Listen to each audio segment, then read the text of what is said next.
Have we got a show for you? Lil Sean. Drop. Broccoli, celery, gotta be Veggietales. Lima beans, collard greens, peachy keen, Veggietales. Cauliflower, sweet and sour, half an hour, Veggietales. Veggietales, Veggietales, it's time for Veggietales. Throwback, Sunday. Hi, everyone. Hey, everyone. I'm Michael Ruffino. And I'm Liz Brody. And have we got a show for you? It's the first one we're doing the first episode. We're doing it, the very first VeggieTales episode of all time. Where's God when I'm scared? And we are joined today by our very first ever guest, Andy Bates. Hello. So happy to be here.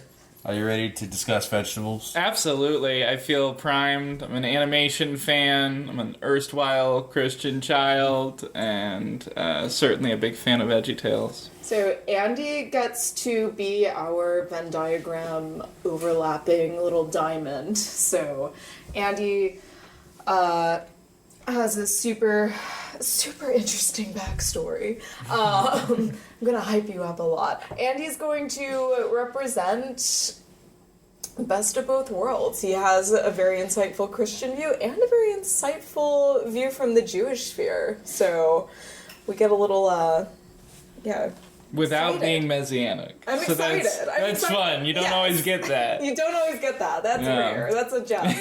That's a rare find. So, Andy, what is your background with faith, religion, and or VeggieTales? So definitely grew up in pretty mainstream, Christianity of the 90s and early 2000s. VeggieTales was a big part of that for, across many denominations. I grew up in the Assemblies of God, but it was not a very traditional or backwoods church at all. It was in a part of Birmingham here that's kind of a little bit affluent, or certainly wants to be, and embrace technology. And I think that's part of what I want to talk about as we get into it, is this intersection of what cutting-edge technology VeggieTales was at the time. Because I definitely grew up in a church where the lyrics were on a screen with, stuff moving behind it and microphones and all of that.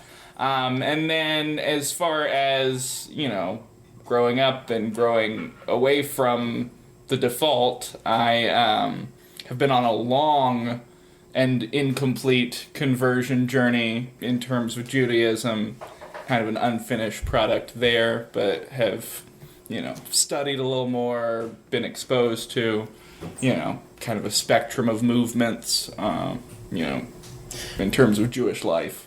I've always been curious and wanted to ask you about this, because my understanding is Jews are not seeking converts. No. So how do you go about doing that?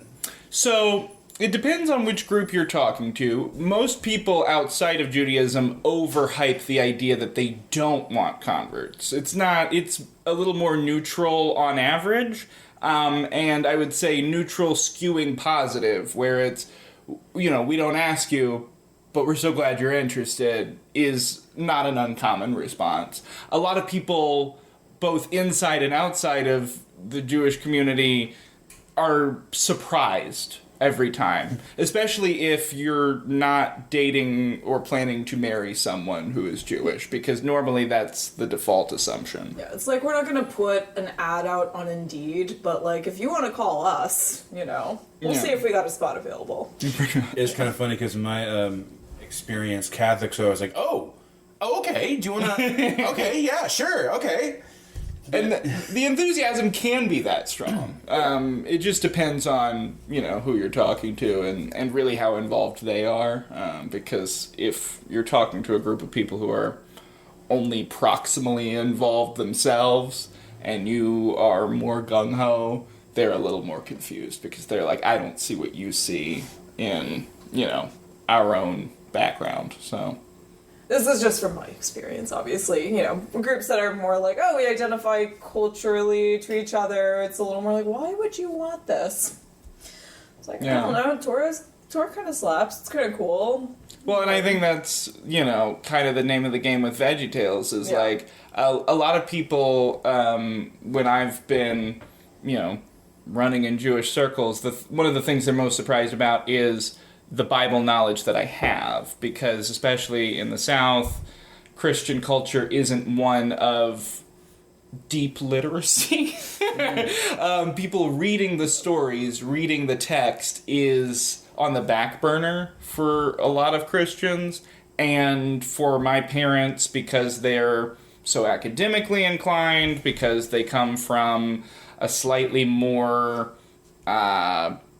radical movement or denomination. My dad read a chapter of the Bible every night to me and my brother in lieu of any other kind of bedtime story. And if I could just shout out Chris Bates being like one of the smartest people I've ever met, like, it's astonishing. Yeah. So, but that's how, when people would remark about that, I'd say, well, yeah, but if you know anything about, what Christians see as the Bible, almost all the, outside of the Gospels and Acts, almost all the good stories are Old Testament, right? Because eventually when we got older, my dad's reading a chapter of Paul's letters every night. There's no Veggietales episode, to the Corinthians, because it would just be Bob admonishing Larry the entire time. I was gonna say, there's no VeggieTales episode about like rabbinical laws and like that's true too. City codes. Fair enough, yeah. Both of those things are true. which I would be into. Yeah. But I would listen to Pa Grape just like read out all of the negative mitzvot. Like, No shellfish. yeah. Paul Grape gets really deep into Leviticus. Yeah. All of. I would be here for that if Phil's listening. If Phil gets control of VeggieTales again. Yeah. So what is okay? We've gone to do faith background. What about your VeggieTales background? How long?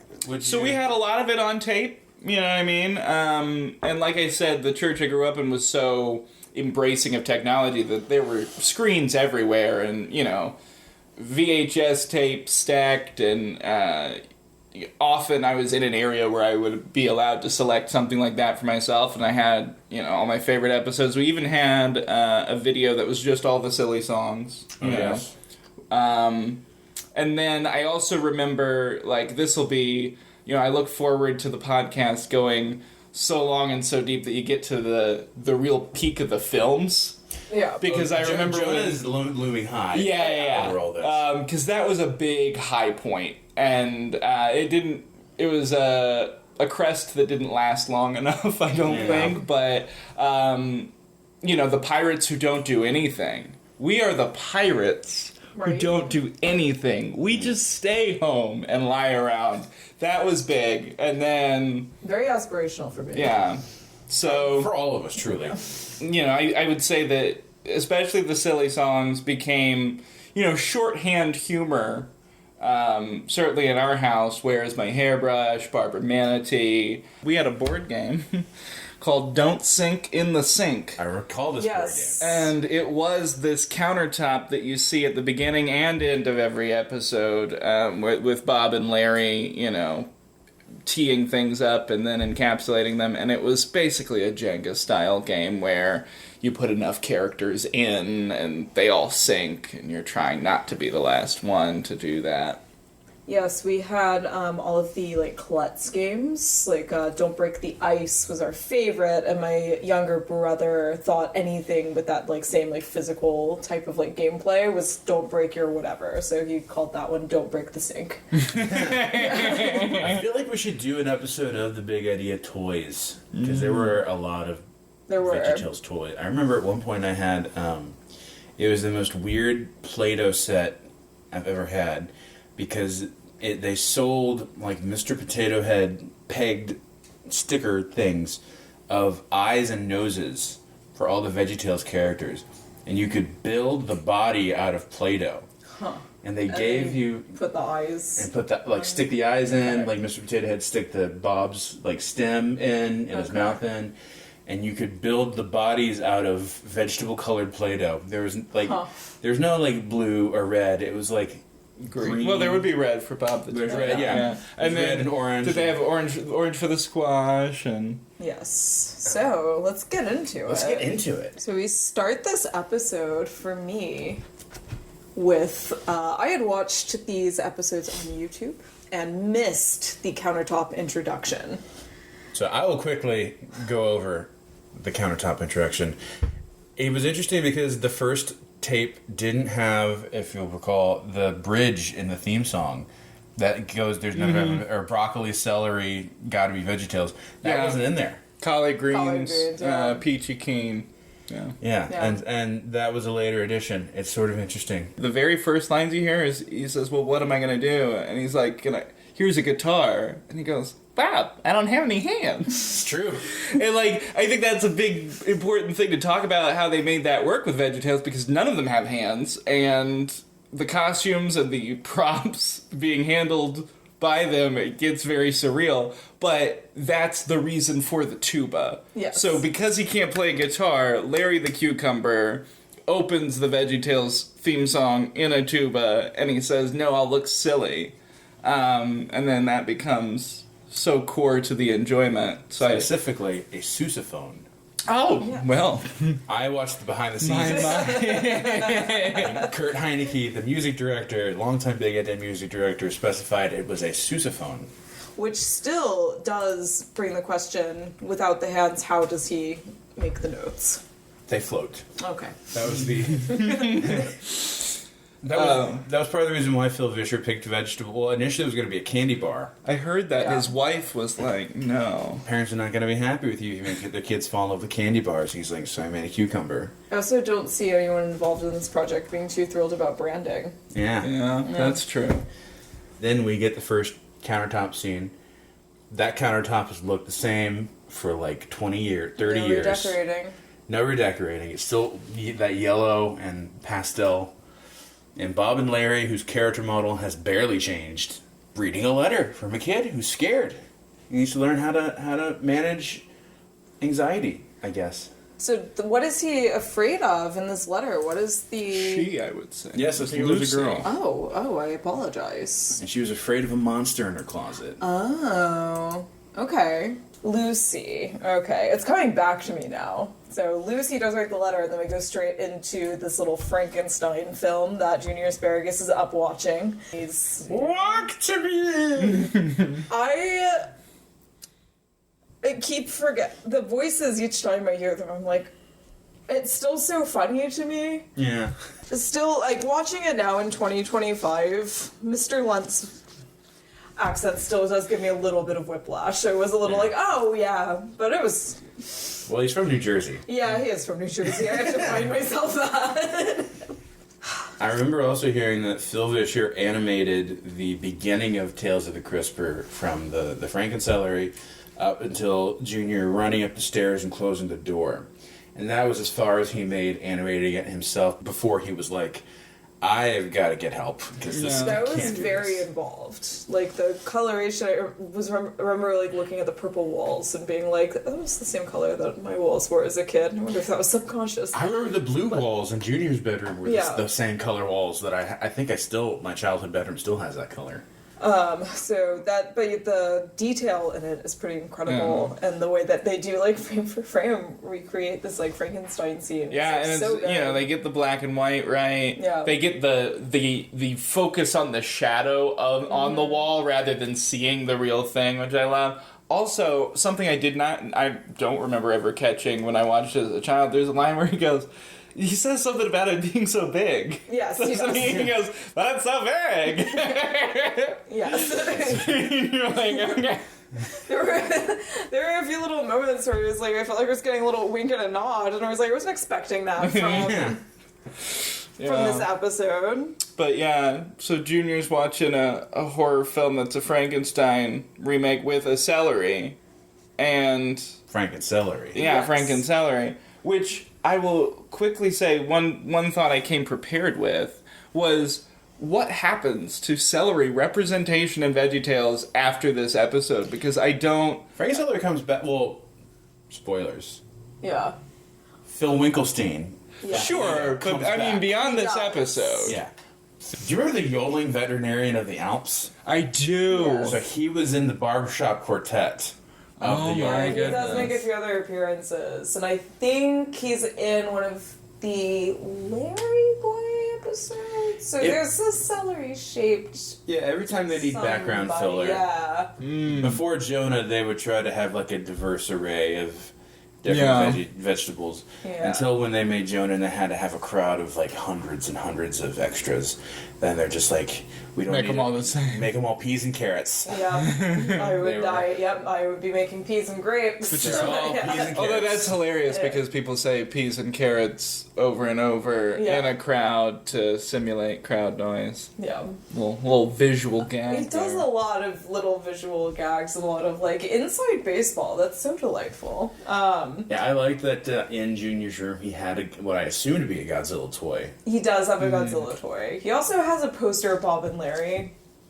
We're getting meta. Which I got a lot of questions about. I tried to, before we recorded, get all of my little detail notes and grievances out, but I do think that first of all, his mother, and I've written in my notes, Marge Asparagus Simpson, tells him to go to bed. He hops up to his room, and he has in his room, yes, a cute little Godzilla toy, and a poster of Bob and Larry, and a drawing that he made, and I'm assuming that because Tales from the Crypt is a stand-in for crypt, and there is nowhere for him to hang his art other than his room, so I'm assuming that they don't have a refrigerator in that kitchen. I feel like they have refrigerators. They are vegetables. What's in the refrigerator, though? Root beer. Okay. Because I feel like... Sarsaparilla is not sentient. I feel like on the Pirates Who Don't Do Anything ship, Yeah. they had a mini fridge, and in the mini fridge they Andy had root looks beer. upset. I'm trying to like process it and remember whether I ever saw them drink root beer or anything else that needed to be refrigerated. Because in Jonah they had cheese curls and root beer. I do remember the cheese curls. And in Madame Blueberry, she's eating apple pie. Oh, that's true. I feel like they had a fridge in Madame Blue among the stuff from the Stuff Mart. Yeah. Alright, so Junior's in his room, and he's just he's falling apart. Yeah. He can't handle it. He's so scared. Yeah. So Bob and Larry drop by, which leads to my two favorite bits that I just... There's a lot of gold in this first. They hit hard right off the bat. Larry coming in with the... I bring you good tidings of great joy Yes. to all people. I wrote, From you, started out strong with the Linus Gospel spiel. Wrong story, incredible. And then when Larry asks Junior what he's going to do, and Junior says, I'm going to call the police. And Bob says, no. I like Bob was like, well, we're going to sing a song for you, but that was only if you're scared, you know. And if you're not scared, well, I guess we'll just be going if you're not scared. Well, I'll hear the song. Yeah. Sing the song. He's convinced him to not call the police, which... You can't sing at the police, so that'll at least buy us a minute or two. No, and I think I got really hung up on the calling the police line, but... Because of the bouncing monster, the little bouncing monsters. The tribbles. The sock drawer monsters. The triples. And I like the design that went into the little monsters that bounce. I used to have several of those, and I wish I knew where they went. Could one of them be the Fib later from outer space? Oh, yeah. One of them certainly looked a bit like the Fib.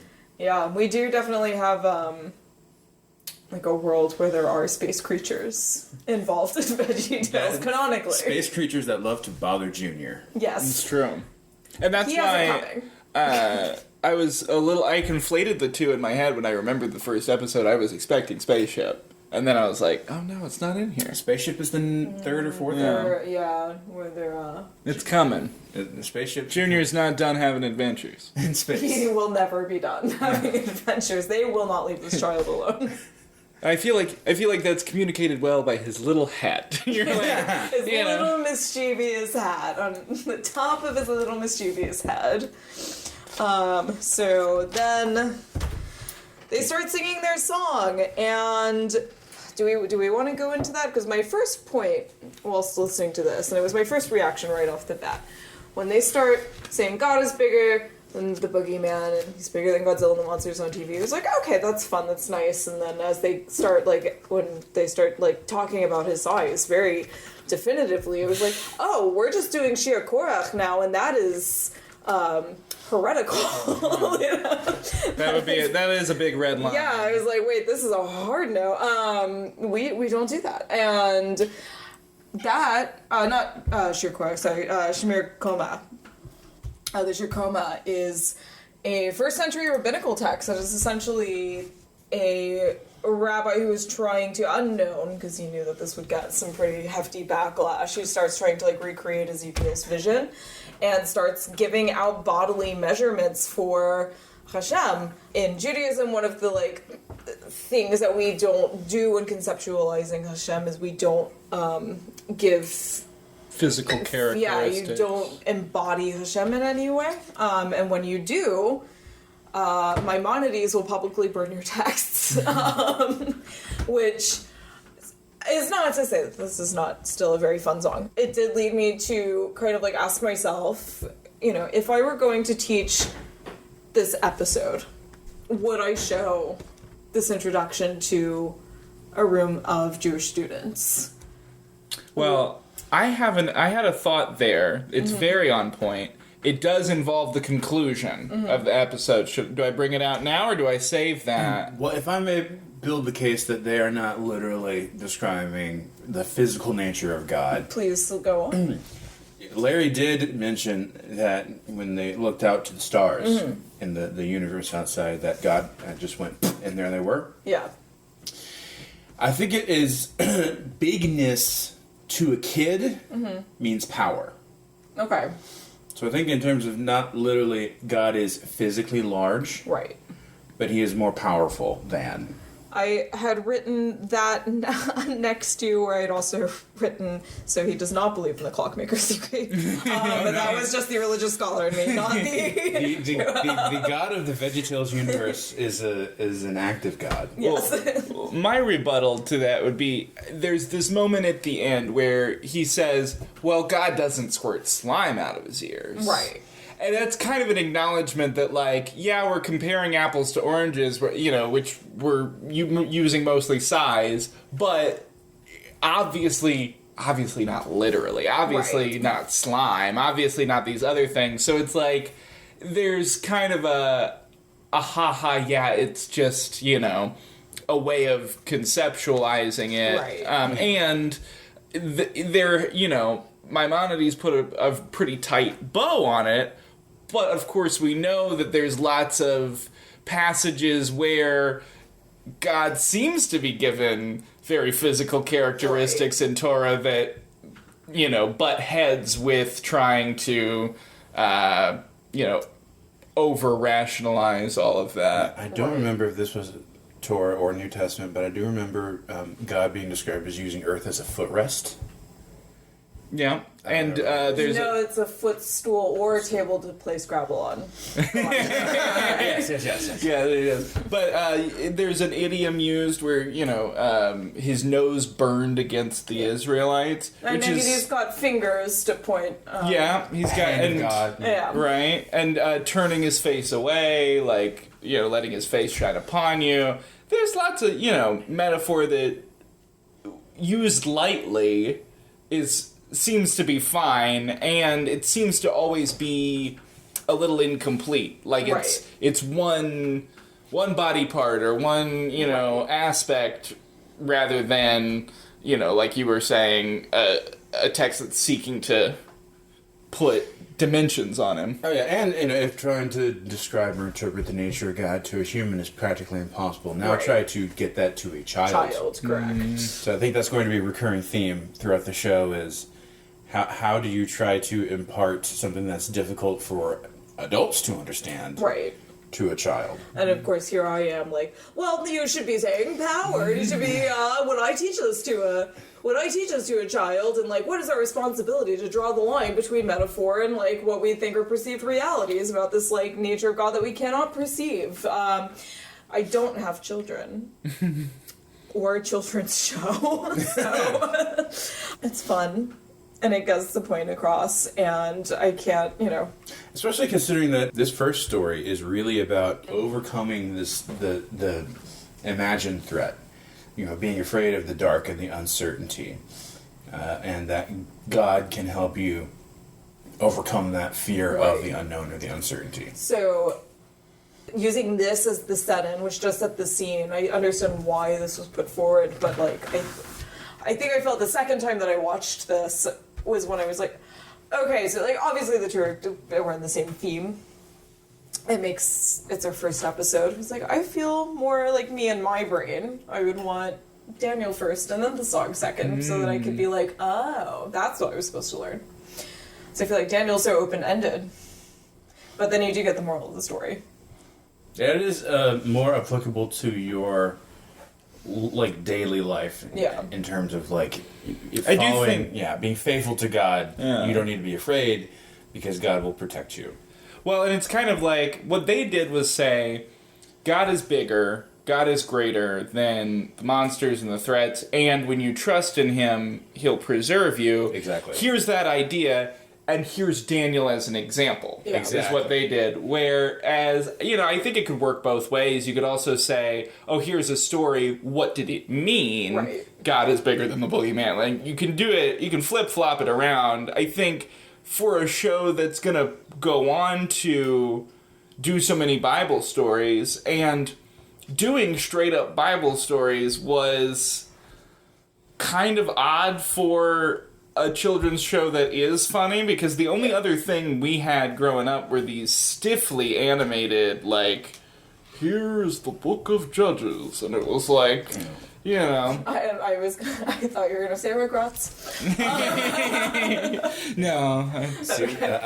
I was part of the last flannel graph generation. Are you familiar? Oh, yeah. What is flannel graph? A knowing Gentile nod. What is this? So it's a piece of felt, right? Uh-huh. That is almost like a whiteboard size that you put it on an easel. Okay. And all of these felt characters, like paper dolls, stick to the other felt. That sounds and amazing. you flop them on, and sometimes you could, like paper dolls, flop something on top of them. So here's Joseph, for example. Here's his coat of many colors. That doesn't come until later in the story, but once it does, you pull out the coat of many colors, you plop it on Joseph, and everybo's on the felt. Yeah, and then, but then they took the code. If you haven't seen it, anybody listening, if you haven't seen it, Google it. I'm about to Google it. Flannel graph. They include a flannel graph, I believe, in King George and the Ducky. When the prophet comes to King George. Oh, yeah. Which is a very, meta nod to how Sunday school in Christian circles was working. That's how you taught somebody. Wow. Yeah. And I even think they had a flannel graph play set of Veggietales, because I feel like I had one. All right. And then Junior's dad comes in and kind of wraps up the story a little bit. Wraps it all up. And I wrote, Junior seemed so shocked by the story. His dad Asparagus, and or Mom Asparagus, not taught Junior Bereshit. Has he not learned the creation? His dad was like, yes, Junior, you little dum-dum, of course God is big. And it's like, but Dad, have you been teaching Junior? Have you been teaching him? Because it seems like you've been slacking a little bit. He's got a Bob and Larry poster on his wall. He doesn't know who Bob and Larry are. I got a little beef with Dad Asparagus. I thought, I did appreciate about the parents, and what hit home, because this is very much... would you call him Dad Asparagus? Papa Asparagus? His dad and Mom are, to my knowledge. Okay. I have written Dad Asparagus. Dad Asparagus. Marge Asparagus. Well, Pa Asparagus That's is... not great. Yeah. Anyways. Very, very much my dad. Yeah. Like, that was... The tone of that tucking you in scene, very... copacetic with how I saw the world as a child, and I appreciated that they don't demonize this scary movie. Yeah. They say, oh, I think that might be a little too scary for you. Yeah. But they don't say, oh, what evil thing have you watched, child? Right. You know? That's really good. Yeah. That's a really good point. Because they don't blame that. I have so many friends and family members in my life, like, blame the things they watch as if the things they watch are evil. Right. Like, multiple people that I know have told me, like, they won't see the movie Sinners because it's demonic. Right. And it's like, it's not the movie's fault if it's too intense for you. Yeah. Right. Or if You can't handle the art. Yeah. Well, and that's how I grew up, was some things were for when you're older. Yeah. You know, Yeah. and that was just okay. And it was like, yeah, it might include some complicated thoughts about what's good or not good, but that's for when you're older. And they also, you know, he's very patient with Junior, and he's like, well, how about you tell me what you think? Oh, yeah, that's right. Yeah. Sure enough. I had written down that he makes some generalizations and then zooms in to, like, hone it, and I got a little tripped up on minor details, as I'm one to do, but that's why we started a podcast. that's why I'm here. That he does take that, like, broader, like, yeah, that was really scary, and then he was like, but yeah, you don't need to worry. I'm like, shh, go to bed. You know. And I like the touch too of they bring in the actor. Yeah. That's something that a kid won't necessarily think of too. Yeah. That, you know, the people that play these monsters or these things that scare you are just regular guys that have a job. And you had said, and I do love that, again, watching it with, like, context, and that it's just so, like, industry friendly. It's just like, yeah, he's just putting food on the table, man. Yeah. Like, you can't blame Sean Astin for making some, like, weird movies. Like, it's okay. The thing that reminded me of that was a scary moment I had as a kid where my parents were like, "Oh, did we mess up?" You know. Yeah. They had taped when it ran on television the Anthony Andrews version of the Scarlet Pimpernel. Uh-huh. Yeah. People don't know, the Scarlet Pimpernel, big French Revolution story. And there's a guillotine scene where you see a head roll. Yeah. And I lost my mind.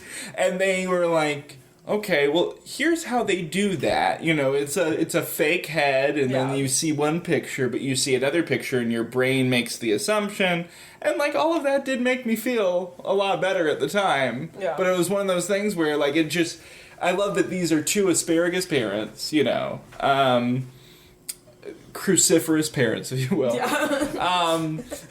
Cruciferous American, I should say. Yeah, please. Who, like, they just had something running on TV. They weren't thinking, you know, which is more realistic, you know, and less didactic. And I think as a teaching show that is so irreverent in many ways and anti-didactic, that's an interesting choice. My, this is so irrelevant. My moment of, should I have watched that? I had watched Poltergeist, and the scene that, bothered me. The bothersome scene. The thing that, like, got under my skin was when they're in the tent. And what got to me was when the sister is, like, so scared she's throwing up, and it was the body horror of being unable to control your own body, you know, that was what bothered me. So when my parents had to talk to me about it and be like, okay, that was a really scary movie that you watched at, like, 9 years old that you probably shouldn't have watched, and I was like, oh no, the ghosts don't that's whatever. Yeah. I don't ever want to lose control of my body in that way. And they're like, we don't know how to help you with that. In the interest of completion, my parents took me to see my cousin in the John Carroll Catholic High School production of Little Shop of Horrors. And right before the act break, I think it was a 2-act show, there was that vignette where they cut to if you're familiar with the plot of Little Shop of Horrors, Seymour kills the dentist. Yeah. Lets the dentist die. Chops the dentist up and feeds him to the plant. And they showed him feeding the plant with, like, the cut up parts of the and it was like a mannequin head, but there were intestines and the whole they used like a red gel to make it look like it was covered in blood, everything. Incredible. And that freaked me out. Would you like to go outside and see my fly trap collection? And, of course, the ending of the play, which was different than the ending of the movie, where the plants eat everybody and take over the world. That freaked me out a little bit, too. Maybe we won't do a trip to the bog. Yeah. All right, so that is then we go into our first silly song. The first silly song. Everybody's got a water buffalo. Mine is fast, but yours is slow. Yeah.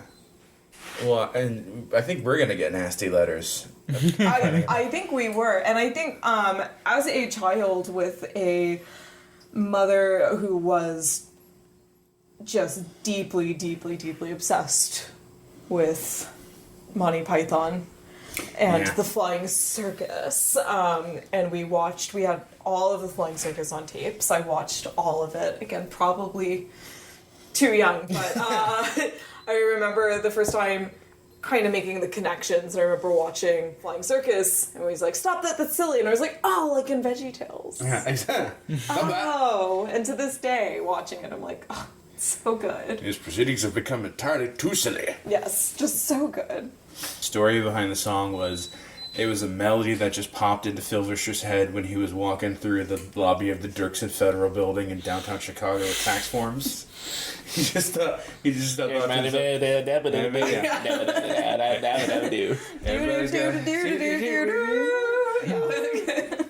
Oh, and Mike Naraki held that note because one of his favorite movies was Three Amigos. That makes a lot of sense. And Three Amigos, they hold that note for a long time. I wanted to kind of pay homage to that. Then Archibald comes through and says, we're going to get nasty letters because not everybody has a water buffalo. Are you prepared and it's really, for that? It's really a check your privilege moment. It's like, shut up. Not everybody has a water buffalo. They were worried about getting canceled in 1993. Yeah. They were. I mean, I appreciate... Archie is one of my favorite characters because he's always in here, like... Bob likes to think he's the straight man, but it's Archie who's coming in with the logistics. He's questioning the methods at all times. Archie was picked to play Jonah because he was the most complicated. He could be the most complex. Yeah. Because I think I heard originally Jonah was going to have Bob because Larry's too goofy to necessarily lead that kind of story. And Bob had a lot of limited movement. So they picked Archie because Archie could be the most complicated. Because, he's judgmental. Yeah. Certainly, but also kind of a rule follower in other areas. And he's got this signature monocle and bow tie, which we do see him wearing even in that first episode where he basically tackles Larry to get him to stop singing. Yeah. And then it's outroed with Everybody's Got a Baby Kangaroo. Yes, and I do like that we get to be introduced to Archibald before his debut as King Darius. Famously. And him playing King Darius, I feel like it's a little bit like Patrick Stewart voicing Mr. Bullock. Archibald could do King Lear. Archibald could do... he seems like an established English actor who just is slumming it to do these Veggietales parts, just out of love. And he's doing the Veggietales parts, and then when he has to do the Veggietales parts, or the Veggietales parts, he's like, yeah, I'll play the kooky king. Yeah. Why not? Sure. Whatever. What's the pay? I don't need it. Daniel! Oh no! What are we gonna do? The king likes Daniel more than me and you.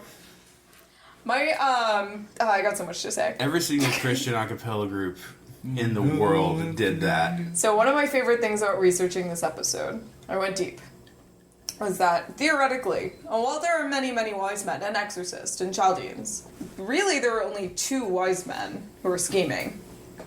And I love that. I feel like they saw that, they were like, yeah, but we need that harmony to hit, so they just added the third.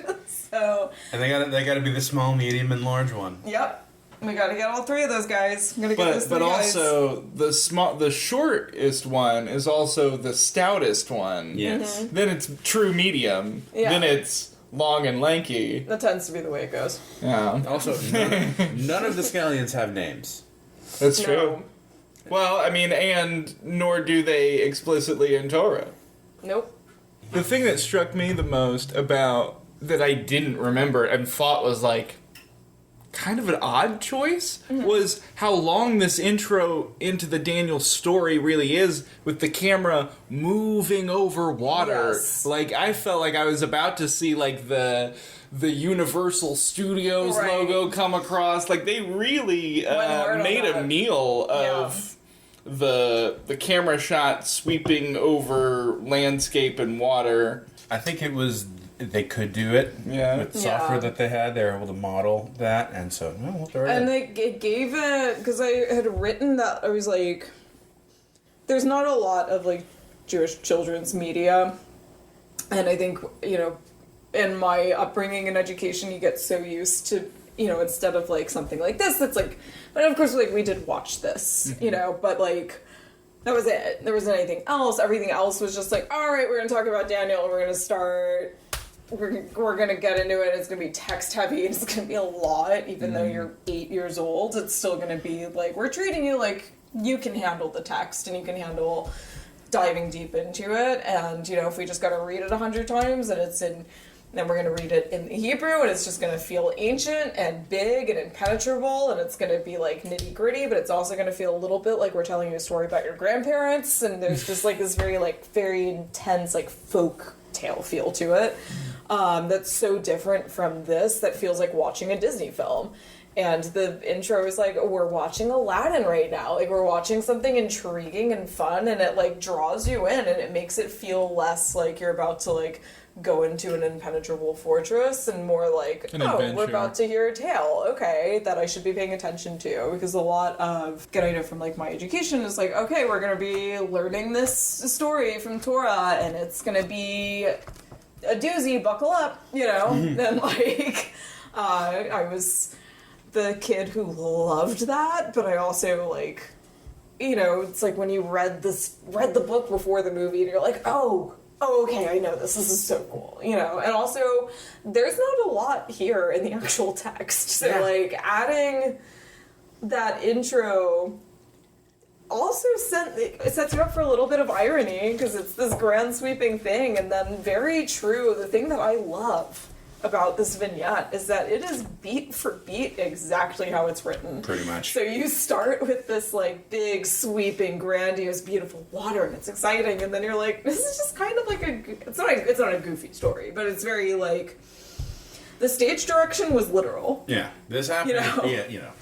Yeah. This happened, and because of this, and then the end. Yeah, and they do have to cover, well, you know, they go through the story of Daniel, you know, you have a lot of detail up front, and then just like, here's some stuff that happened to him. Should we talk a little bit about details that isn't in the Veggietales episode? Like, for example, the whole discussion, you know, when Daniel's first brought to Babylon about the food. Yeah. You know, in the text, he is, you know, the biggest issue, obviously, for him is kashrut. It's about them eating unclean things. I don't know if Liz knows this. A lot of Christians today will do a Daniel fast. They will do that. The only reason that I knew about it was because in high school, one of the dance majors was very involved in her church, and we were on our 10th grade retreat for our delightful art school that was not heavily populated by a lot of very religious people. We were eating our little lunch in our little, wherever the campsite was that we did this retreat, and she was peeling the coating off of her okra. They had fried okra, and she was pulling off the coating and eating just the okra inside, because they didn't really have anything else. And I was like, what are you doing? Why didn't she bring her own? I had so many questions. Like, why would you trust a campsite retreat to cook food is compatible with your Daniel fast? I don't. Right, but also, you know, we went to an art school where there were a lot of like people who did need kosher meals and halal meals and were vegetarians and vegans, so they had like a pretty wide range of dietary options for us at this campsite. And I remember doing some strange things with the food and me being like, "What are you doing?" She was like, "I'm on the Daniel feast and fast." Sorry, and I had never asked any more questions in my entire life until rereading this text, and that was when I like recalled that moment, and I was like, "Is that what that is?" Yeah. So Christians today will sometimes pick and choose a variety of restrictions. Some of them are basically just going, "Oh well, let's keep kosher for a while, and they choose those rules. Many of them will try to take it a step further and focus on eating vegetables and eating clean, I suppose you'd say nowadays, just as a temporary devotion. Some do it for Lent. Okay. Yeah. Okay. But outside of the Christian context, in the actual text, you do get this prequel that Daniel is, and I didn't actually go back and read the text to prepare, but he is brought to Babylon. Mm-hmm. He is a captive. After the siege of Judea. Yes. With Shadrach, Meshach, and Yes. Abednego. And Abednego, yes. And I had another point that we'll bring them up later, but yes, he runs with this same crew. Yes. And he's the one to speak up and say, hey, we can't eat this. It's not clean. And they kind of set up almost a wager where they're like, oh, no, this is the best food. Everybody knows this. That's why royalty and the court eats this. How about you eat your food, we'll eat our food, and we'll see who looks better at the end of a certain period of time. Yeah. In this scenario, was he even getting kosher meat, or did he just have to go vegetarian for 2 weeks? I think it was they went vegetarian yeah, and water. Because they couldn't get clean meat. Yeah, there was also looking at kind of like what the Babylonian diet was and what was available. It was a lot of unkosher seafood, a lot of pork, river prawns, a lot of deer meat, venison, rabbits.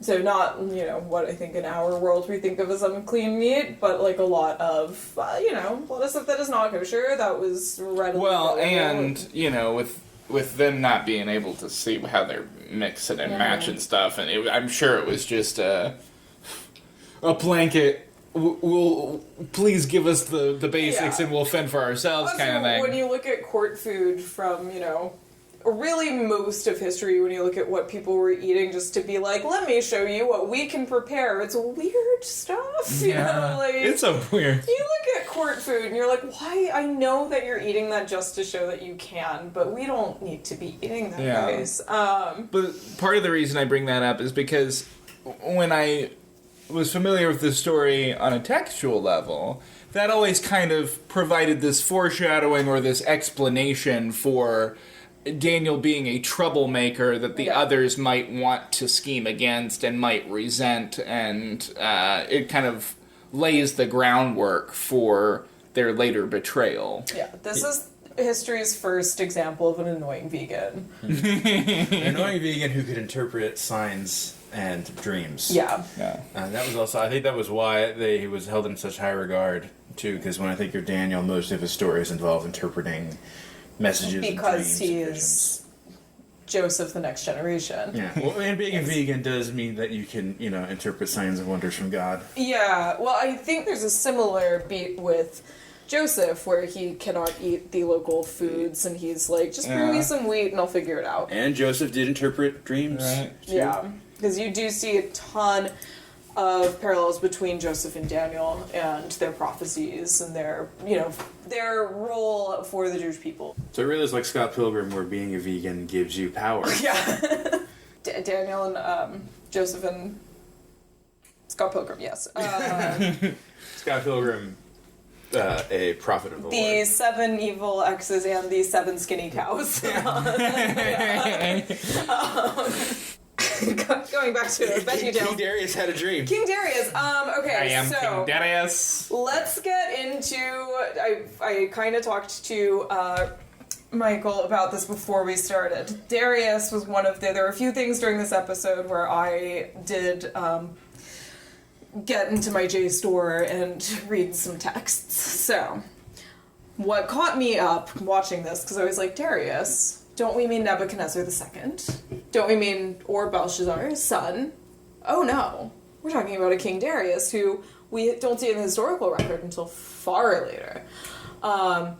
It is widely believed, and one of the conversations that we briefly had, I'm going to try and keep this as short and succinct as I possibly can, because as we know when we're talking Torah, we're talking truth with a capital T, but not history. We're talking about morality and like everything in Torah is true and important, but it doesn't mean that it is a text of history and historical accuracy. That is not the point. And if you sit there and you think about it as a historical text and try to think of it through history and look for your evidence and your references, you're just going to be like chasing your tail for the rest of eternity. Does King Darius exist or not doesn't really matter. And it doesn't matter to the message, and it doesn't matter to the, grand scheme of life and religion.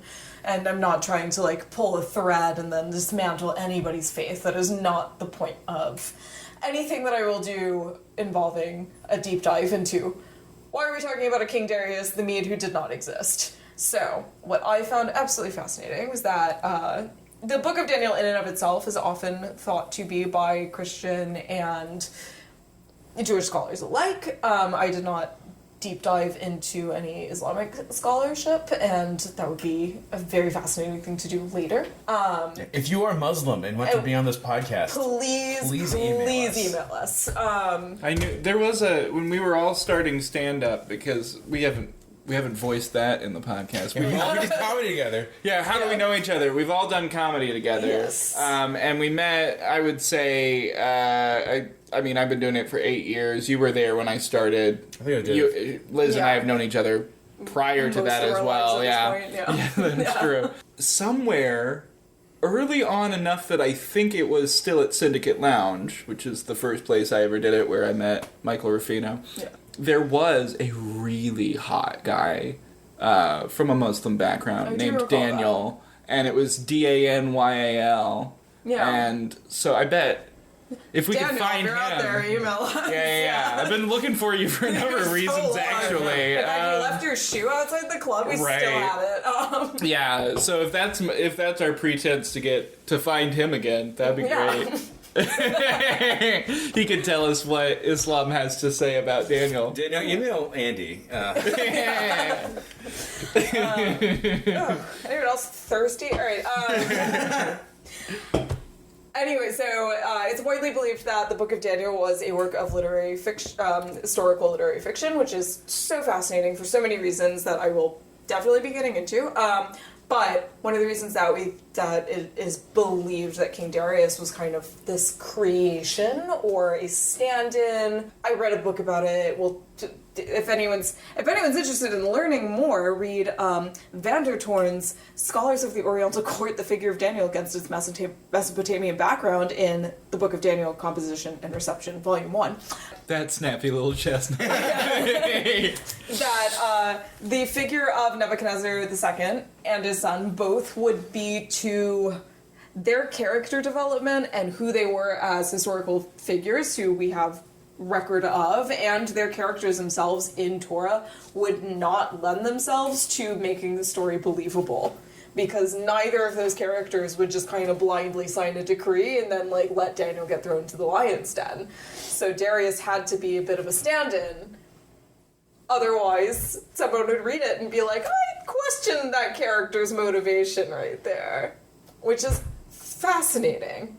Because he only shows up for a little bit, he has his little conversion moment, and then he vanishes back into the background, and then we get Belshazzar again. As far as, being at this point in the story and our Veggietales telling of it, the one little detail that I wanted to throw in there is these are vegetables with very little props, very little clothing. Yeah. But what they do, which means what they do include, is all the more interesting to me. Yeah. And to show that this asparagus is a king, they've got what was an interesting sort of turban crown thing. My first instinct watching it, I was like, it's very how I picture Egyptian kings styling their crowns from the later kingdoms. I think, actually, now I'm picturing it, it reminds me of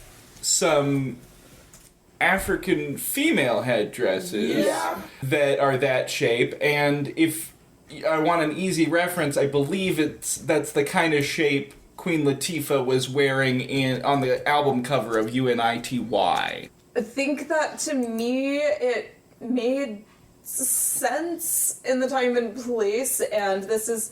I read a lot about ancient Babylon, but I did not... Look up crowns. Look up their did not hats. really get into their crowns. Well, they also made it purple. Yes. Which was, you know, to show he's royal. But then the thing that's totally anachronistic is they give him a little ermine collar. Yes. You know, that black and white spotted ermine collar that is, Yeah. you know, indigenous to English or British royalty through the ages. But for kids, those were the two things they paired together to be like, this guy's a king. The king. Which is also kind of a funny little detail, and I do love that Veggietales like so highly leans on anachronism and is just so willing to go with it. Yeah, they ordered pizza. They did order The pizza. lion's den. One thing I liked too was yes, he still wears the monocle because he is indeed British, and they have the two, along with the wise men, they have like the handmaidens, Yes. Yes. and one of them is a pair that we never see again, Yeah. Correct. who kind of has a Monty Python woman's voice. Yeah, Yes. she's got that working class. Oh, we need. Yeah. That much is true. Yeah, That's what he It was said. a little bit like listening to Angela Lansbury in Sweeney Todd. Yeah. But I love that, you know, it starts with King Darius. He's got a dream. Then the other wise men are the ones that are like, yeah, we give up, and we know who to call.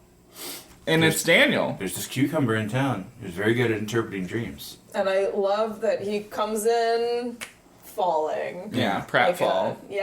Very Lizzie McGuire of him. Like, Maybe Lizzie McGuire got it from like. I think he started the female protagonist quirky fall in all 90s movies because if Larry the Cucumber is not a girl's girl. So. You know, as far as things they include, things they don't, you don't hear what the dream is in Veggietales. Nope. It's not important. Nope. You know that he interpreted the dream. It is barely important in the text. But they do include, it is God who gives me wisdom, and through me I will interpret this for you. Yes. And even though they skip the dream because that would bring up a whole other, thing that the kids don't need. Don't really need to get into idolatry with this story.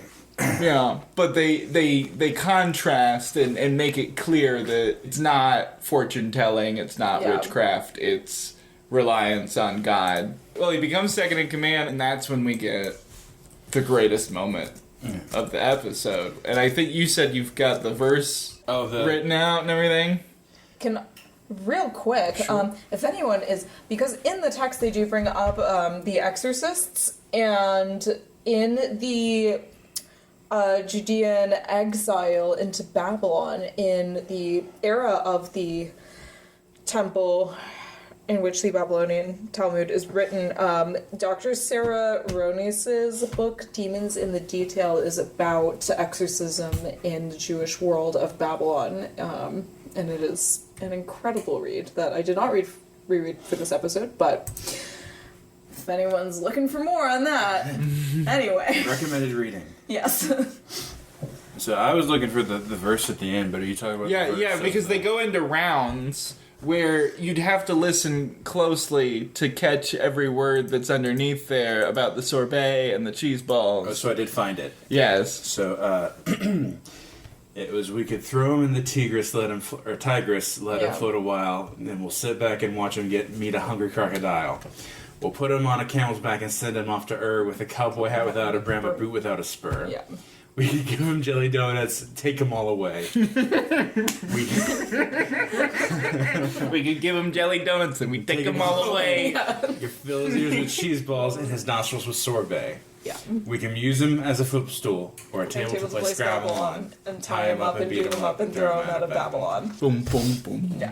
boom, boom, boom. I still get so excited when that first riff starts playing. I'm like, yes. This And is good. the music to that is from something else, right? No? They came up with that. So much of the music in this sounds so Joseph and the Technicolor Dreamcoat. Yeah. To the point I was watching it, I was like, this is Monty Python does Joseph. Yeah. Especially the, oh, now Daniel. I was like, that's so Joseph.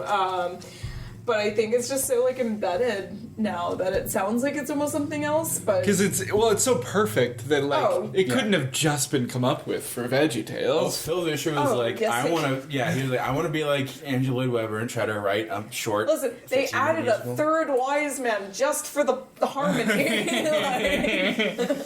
Exactly. This And man was dead. But also, if you notice, of the three scallions, we talked about their size, we talked about the fact that there's three of them. I love that the tallest one, I guess, is the most important one, because he gets a gold chain. He's in the he middle. gets like this, oh, okay. Oh, so the gold chain, if we are going back to the actual text, when the problem arises, the king decrees that anyone who can solve this problem for him will be clothed in purple and given a gold chain. That's so right. a lot of the like costumery, right, and being in purple does, that is like an accurate show of royalty, and I assumed that the gold chain meant that he had solved a problem for the king at a previous he's time. the boss of the wise men. Yes. Yeah. Which is either a nice detail or he's just the swaggiest scallion. Been around since show one, and I still don't have a name. Yeah. We skipped over. They come to the yes. king with the plan. Yes. Yeah. Sorry. And they say you should make everybody in the kingdom pray and bow to only you. And this was something I wanted to bring up. You mentioned parallels to Joseph. Yes. There's also parallels to kings who get the idea to be God. It's Right. like 2 or 3 times this happens where somebody whispers in their ear, hey, what if everybody worshipped you? And I know that to a certain extent this did happen a bit in the ancient Yes. world. Arguably happening so- in America right now.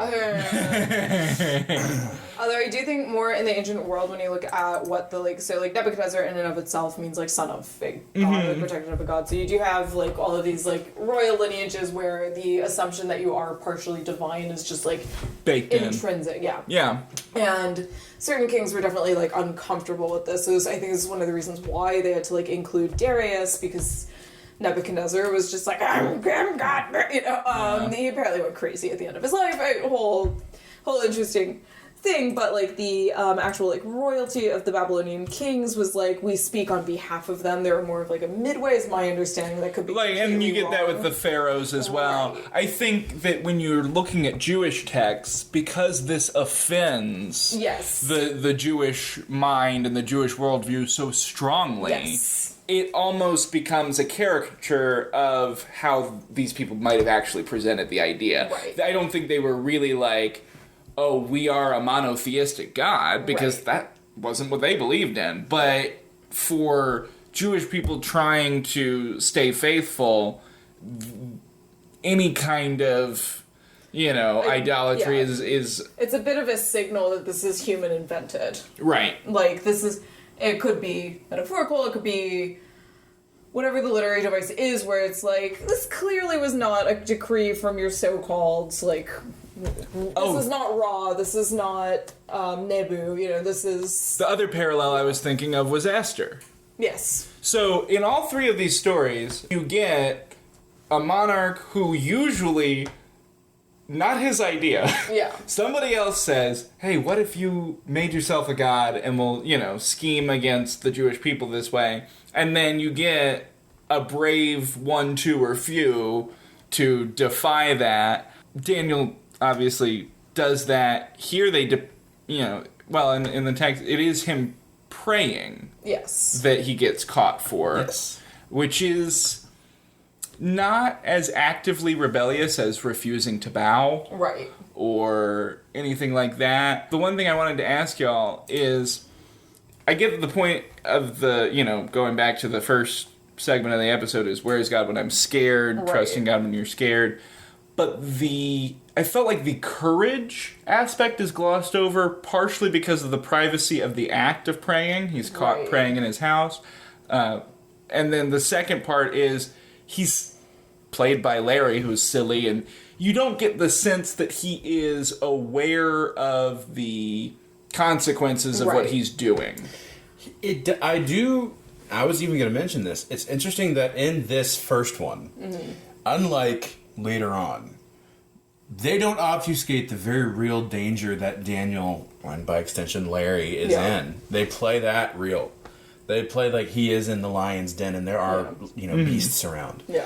That he didn't get sent to the island of perpetual tickling. Right. Or he didn't get... there is an actual, consequence with the confrontation of death to a degree. Yeah. Because they do say, the lion's gonna eat you. And one of the things that they do in children's media, just kind of in general, but especially in Veggietales later, you do have a lot of, here are these silly little inconsequential, cartoon violence types of things without, euphemism. Yeah, without being no, this will kill you. Yeah. And... right off the bat, we do get oh no, this will kill you, which ups the ante a little bit.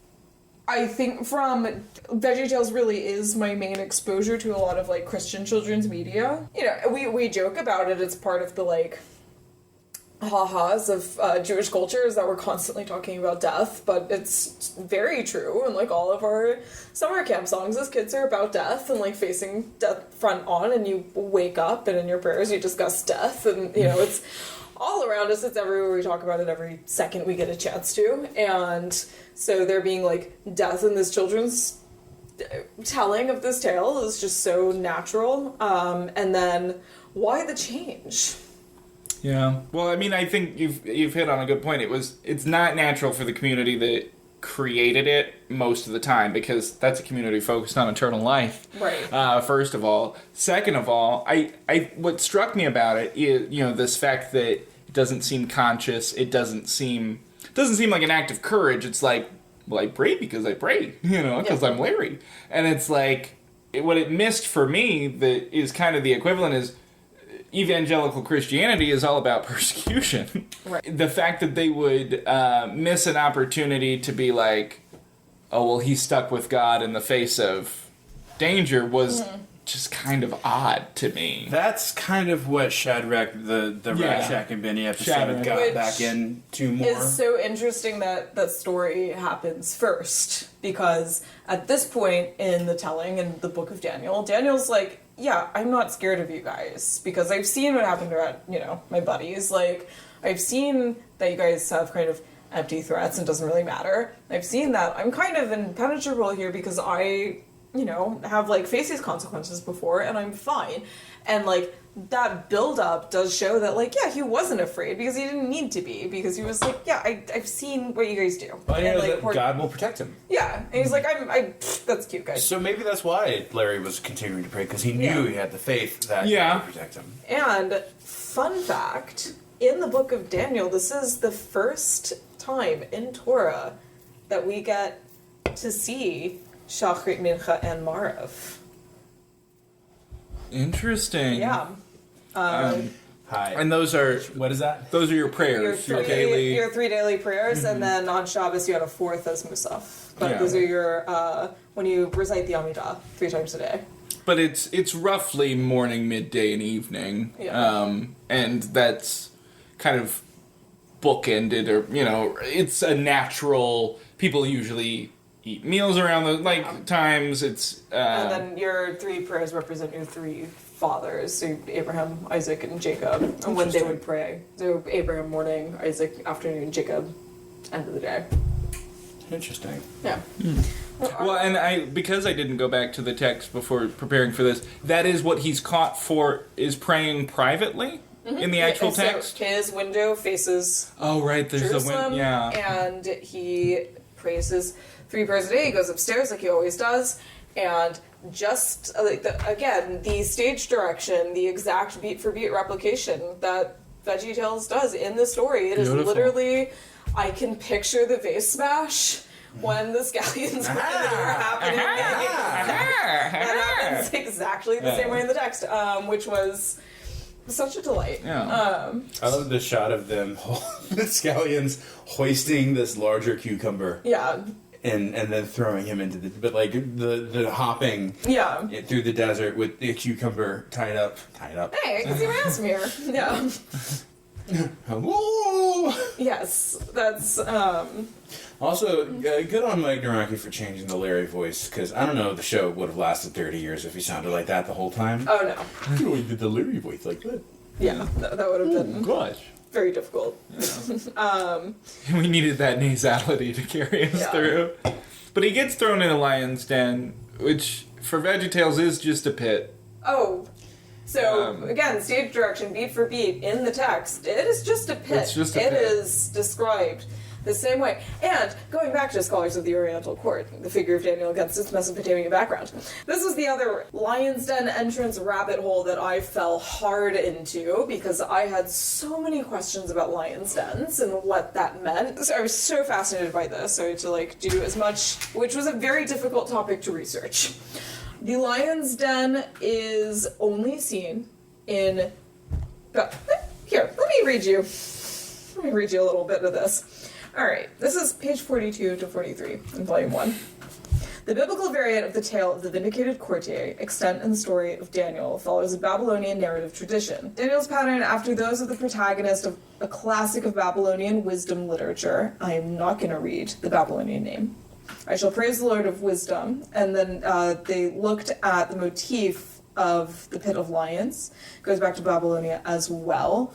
And in the tradition of Babylonian literature, the lions are not real lions. They stand for human adversaries. The single time that a pit of lion is mentioned in a cuneiform scholarly text, it serves as a metaphor for the hostility and competition among the court sages. The biblical author inherited the motif of the lion's pit from the Babylonian tradition, but when incorporating this into the Daniel narrative, he interpreted the metaphor as though it were a literal description. They do have evidence that there were lions that were kept in cages in Nineveh, where you have the relief, is that what I'm looking at? Yeah, of lions in cages, but they were mostly used for hunting, either as a display of wealth to be hunted, which was very rare, or to assist in hunts of antelope and deer, because it was just such a show of wealth and power, but it was such an expensive thing to have and keep that would have been train. Yeah, you couldn't use that as execution, because how are you gonna financially that just doesn't make sense, and you're importing those lions, so God forbid somebody gets angry and kills the lions, you just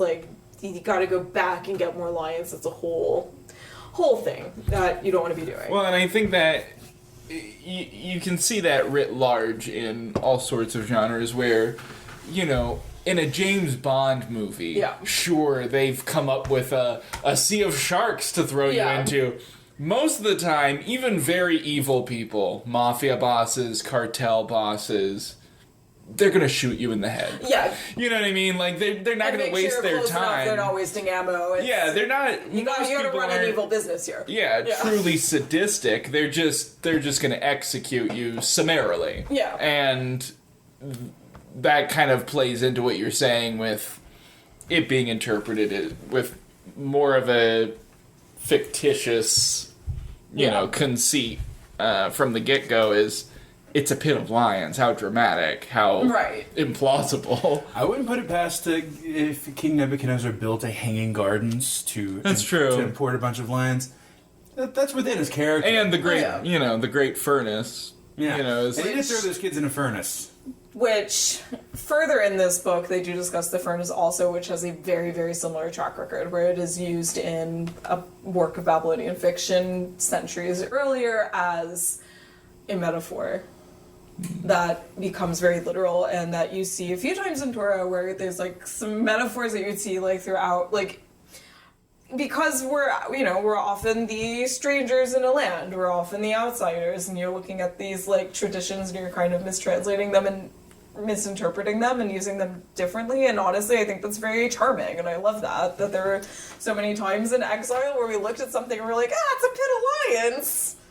I don't really know what that means, but I love it and I'm using it. That's so us, and very, I don't know, I like that detail that we took these, we read it wrong, but we're making it ours. We're using it. If you have an opinion on the historicity of the Book of Daniel, email us. Yes. We got a show for you. We got a show for you podcast at gmail.com. Okay. So after a night in the den of lions, they ordered pizza. They did. And an angel, I assume that was I think that was an angel that contacted Daniel. The pizza? And brought the pizza. Okay. A biblically accurate angel brought delivering the pizza. The pizza. My question was what sauce was on that pizza? Liz, I think we've been over this. I'm bringing it up again now. Okay. We did discuss this before because I had a lot of questions. It was of the previous run. I will reiterate it here. C.S. Lewis rules. Yeah. Some vegetables can speak and are sentient, and others are food. Because my main question in my notes was, what sauce was on that pizza, and is this considered blood libel? Oh man. So there are vegetables that are smaller that are eaten by the talking vegetables. They eat cherry tomatoes. Yeah, they eat smaller Okay. vegetables within Yeah. the bigger vegetable universe. Okay. We've seen them eat pizza, we've seen them eat cheeseburgers, so not Jewish. I feel like if you're a vegetable and you have to decide what to eat, dairy seems like the best way to go. There's a fair amount of meat and dairy. Yeah. And again, Gentile program, they're combining the meat and the dairy willingly. Well, not necessarily. They didn't say what was on the pizza. I was talking about the cheeseburgers. Oh, there you go. I'm talking about all the food. If you have an opinion about the food from Veggietales, Alright, and then we end on that delightful little, here they're looking for wise men down in Egypt Yeah. joke, which... instead of the wise men being thrown themselves to the lions... And their wives and children eaten. Yes. We'll just chase them out of town. Yeah. It's funnier that way. Yeah, instead of, letting the children suffer. And so ends the story of Daniel, and they get to the first ending countertop what we have learned song. Which, again, was not on the official Veggietales YouTube account. Yeah, so they trimmed the countertop. Something I thought was funny Well, was... because there's Bible verse in it. That's probably true. Yeah, they cut out a lot of the Bible. But I can picture it now. They're hopping on the countertop, and sit all the way up.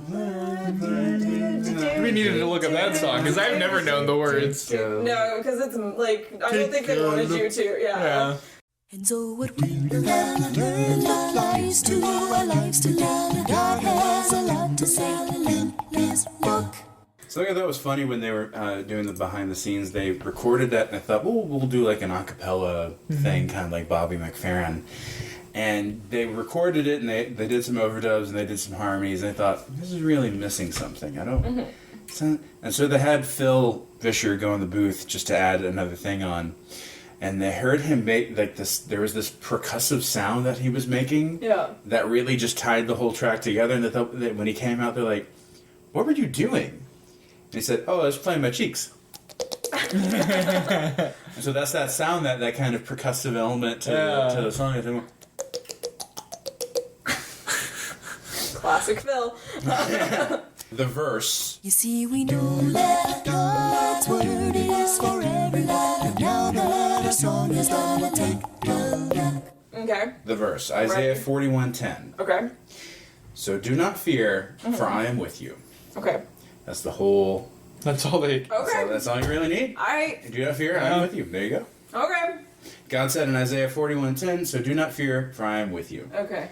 So next time you get scared, just remember that verse. And tonight, before you go to sleep, why don't you pray with your mom and dad? And thank God for always looking out for you. My moral takeaway, because, of course, I had to go deep into a vote 2 through 3.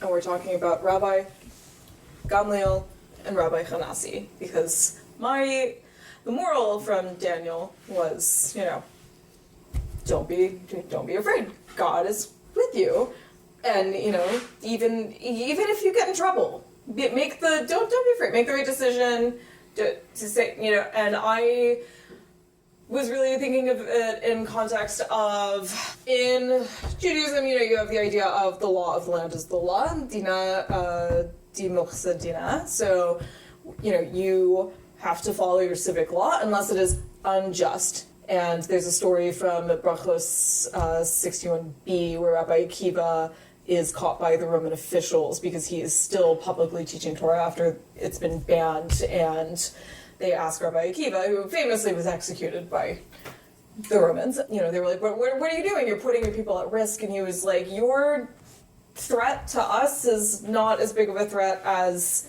not having Torah is to us. I was kind of thinking, like, all right, how would I teach that to a child, right? If this were a Sunday school class, my Torah kids, what would that conversation look like? Because I don't know that I ever did teach the book of Daniel. I don't know that we taught something with, like, an open-ended moral question like that. I think for the most part, a lot of, like, what I recall from my education and continuing that tradition, it was just very much like, okay, here's what happened, and here's a bunch of opinions on it, and then you can, like, figure it out when you get to it. But if I was teaching this particular episode, it would probably be like, right, when was the time that you did have to, like, say something, you know, go against what you were told? What was something that got you in trouble?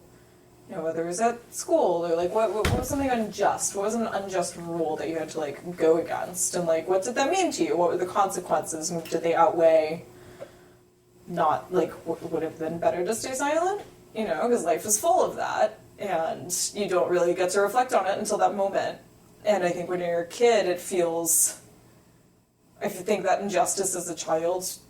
It never diminishes, but you just feel it in such a, like, full-body, visceral way. I can remember, like, a couple of things as a kid being like, hey, that seems unfair, and, like, why do I feel so strongly about this without the perspective? And when you're an adult, you definitely are like, oh, no, I know exactly why that's unfair, and I stand on that. So I think, you know, in the episode, them being kind of vague about that, in that context, makes a lot of sense, because it's like, getting specific is going to trip a child up. As children... in your traditions, what did that moral look like? How was that dealt with? What did it mean to you? I found it interesting how they went two ways with it. They went with the scary, because of your imagination, kind of running wild, how a kid can catastrophize like that, and kind of using God as both, he will protect you from your own fears, from your own, because to a kid, the kids are afraid of the dark because they don't know what's in the dark. Yeah. And so, I guess, protection from the uncertainty of a world that's bigger than you. And in the case of Daniel, it's, with your faith in God, God will protect you from danger. They weren't, I don't think Veggietales or the people who showed it to me were trying to get at a civil disobedience angle. They would have probably drawn it back to what the kids are doing on the playground, right. Standing up for yourself, kind of. Well, yeah, I had such a good time. Thank you for joining us, Andy. Thank you so much. This was a great conversation. I'm really glad that you're here for this.